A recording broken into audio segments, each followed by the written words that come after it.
Wilujeng enjing sadaya barudak kelas genep. Selamat pagi kepada semua anak kelas 6. Salam sehat, salam minanya kangge barudak sadayana. Salam sehat selalu buat anak-anak semuanya ya. Patepang deui sareng Bapak dina pangajaran Sunda bab 2 hirup rukun sauyunan. Atanapi dina bahasa Indonesia hidup rukun seiya sekata. Baik, mudah-mudahan kita bisa mengejar materi bab 2 untuk persiapan ulangan tengah semester ya. Baik, dina bab 2 ada KD 3.2 pengetahuan sareng KD 4.2 keterampilan ya.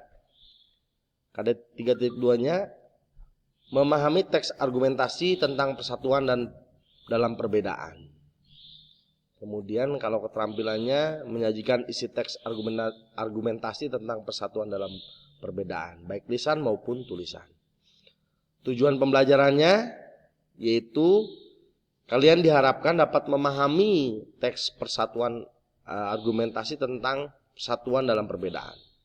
Lalu kegiatan mengamati gambar atau tayangan video.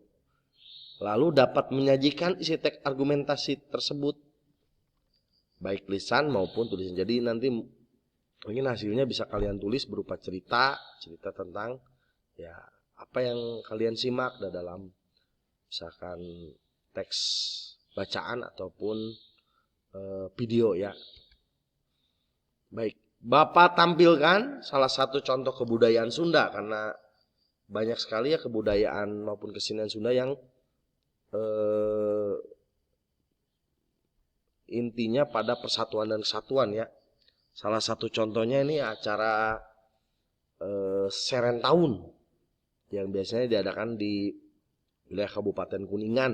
Kalau di tempat Bapak itu Serentahun yaitu upacara syukuran akhir tahun dalam menyongsong tahun berikutnya, bertujuan mensyukuri rahmat Tuhan, rahmat di Gusti Nu Maha Suci dari segala rezeki yang berlimpah di tahun ini dan semoga tahun depannya semakin berlimpah lagi. Nah, ada kamus alit. Kamus alit itu ya ini ada kosakata. Kosakata pertama ada 10. Tolong dipelajari ya. Tuwomengkon. Nah, wilayah tempat itu tempat matu itu tempat tinggal. Guyub itu kompak. Hidup sauyunan itu hidup sia sekata. Haridang sorangan, ya kalau dibilang dabasnya mandiri ya, mengerjakan sendiri tanpa disuruh. Koret itu pelit, udunan itu urunan, lega, itu luas, herin artinya penuh sesak.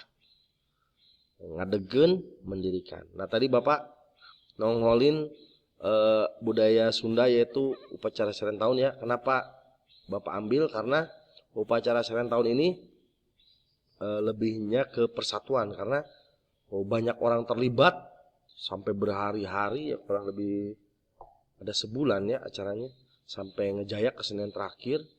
Ini semua terlibat menunjukkan sifat persatuan gotong royong masyarakat Sunda ya. Kemudian juga ada kita pelajari babasan. Dalam bahasa Sunda itu ungkapan. Babasannya ada 2, ungkapan baik dan ungkapan yang buruk. Amis budi itu manis budinya atau baik perilakunya ramah. Misalkan contoh kalimatnya, ari jadi jelma kudu amis budi. Sangkan dipikaresep ku kolot.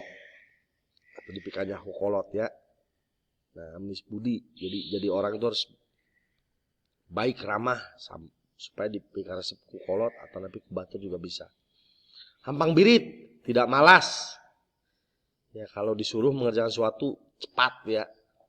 Jadi budak kudu hampang birit, contohnya seperti kalimatnya ngarah dipikanya ku kolot supaya disayangi orang tua. Yuni kembang, orang yang banyak disukai orang karena kelakuannya baik. Misalkan contoh kalimatnya pantas mun loba nu resep mah kamane sabab yuni kembang. Bodo alewoh.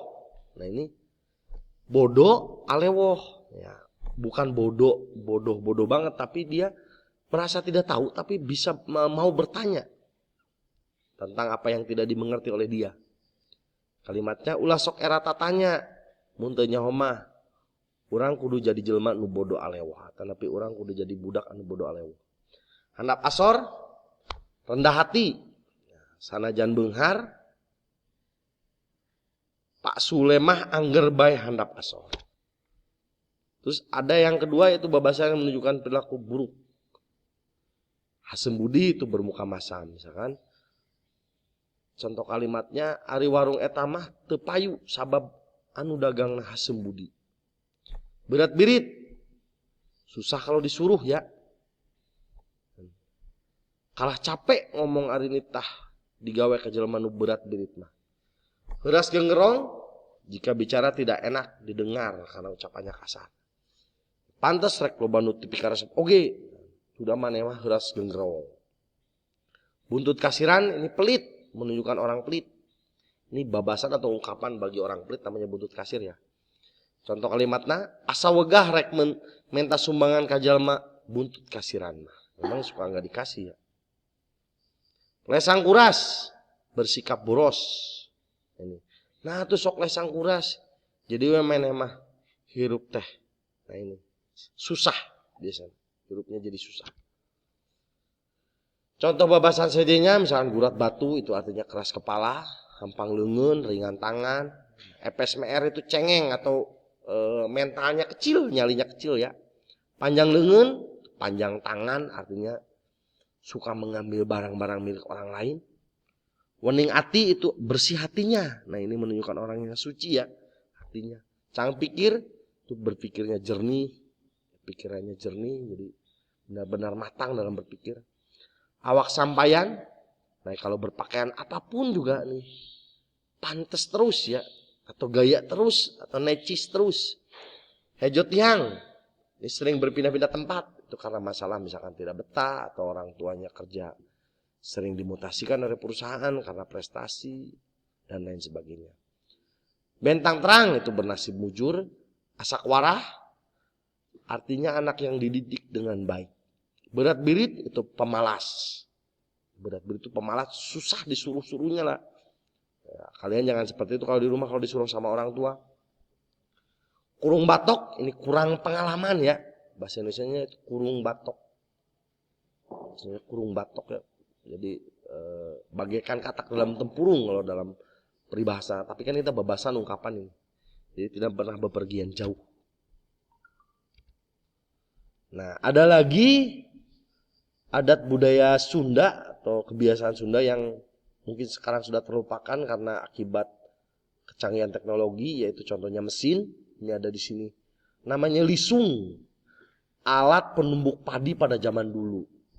Kenapa Bapak tampilkan? Karena budaya menumbuk padi pada zaman dahulu itu ya, itu dikerjakan secara gotong royong oleh ibu-ibu, misalkan satu kampung ya. Sekarang lisung sudah jadi barang antik. Ya kalau di tangan yang kreatif ya dijadikan seperti itu, contoh meja, kemudian alat-alat hias, alat-alat perlengkapan hiasan di rumah ya, pajangan juga. Nah, kalau bisa dibuat benda-benda unik itu harganya bisa mencapai jutaan ya.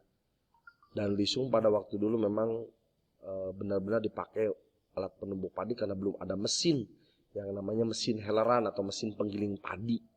Dulu digunakan untuk menumbuk pare atau padi ya, jadi supaya jadi beras atau beas. Nah ini contoh gambar jalmi nuju nutu. Pada zaman dulu ya bisa berpasang-pasangan berhadapan-hadapan tuh jadi satu lisung itu ukurannya besar 10 orang ya. Bisa berempat, bisa berlima atau jadi berhadapan jadi ada 10 atau berdelapan orang ya. Nah dalam upacara tadi yang seren tahun ada acara ngajayak, ada acara menumbuk juga ada lengkap sebenarnya ya. Nah, dan masih banyak budaya Sunda ya, kebudayaan Sunda yang menunjukkan sikap gotong royong. Yang menunjukkan sikap gotong royong yang merujuk atau mengacu pada sikap persatuan atau menumbuhkan sikap persatuan. Yang terutama yang masih tradisional zaman dulu ya, yang masih dilestarikan.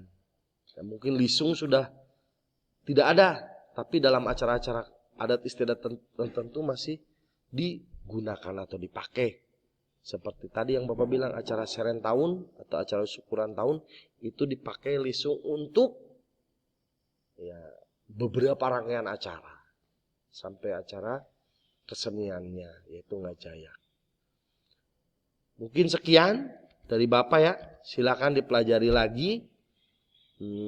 Untuk kelas 6 buku bab 1 bab 2 Bapak akan sharekan di GCR, silakan di-download, silakan dibaca, silakan di-print, silakan ditempel di buku bahasa Sunda.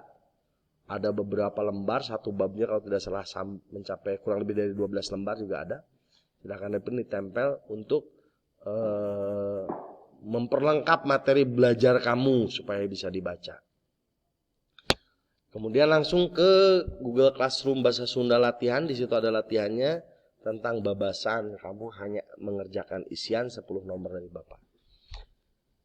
Nah, dipelajari lagi bab 2, bukunya Bapak kirimkan untuk persiapan ulangan tengah semester atau pekan ulangan tengah semester. Mung sakitu ti Bapak cekap sakit heula nya, langkung ti payun Bapak nuhunkeun dihapunten. Orang patepang di dina materi atau bab anu salajengna bab 3. Wilujeng enjing.